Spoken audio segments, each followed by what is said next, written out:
এ সম্পর্কে কিছু বলবেন? বোন, আপনি প্রশ্ন করলেন কোরআনে কোথাও উল্লেখ আছে কিনা যে অঙ্গ প্রত্যঙ্গ দান করা যাবে কিনা।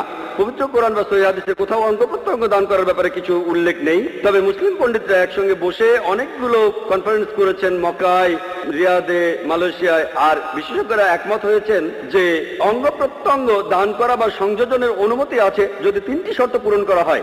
1 নম্বর, যে অঙ্গ দান করছে তার যেন কোনো বড় ক্ষতি না হয়। আমি হার্ট নিতে পারবো না, আমার হার্ট দান করলে আমি মারা যাব। ডাক্তাররা বলেন আমার 2টো কিডনি আছে, সেখানে একটা যথেষ্ট।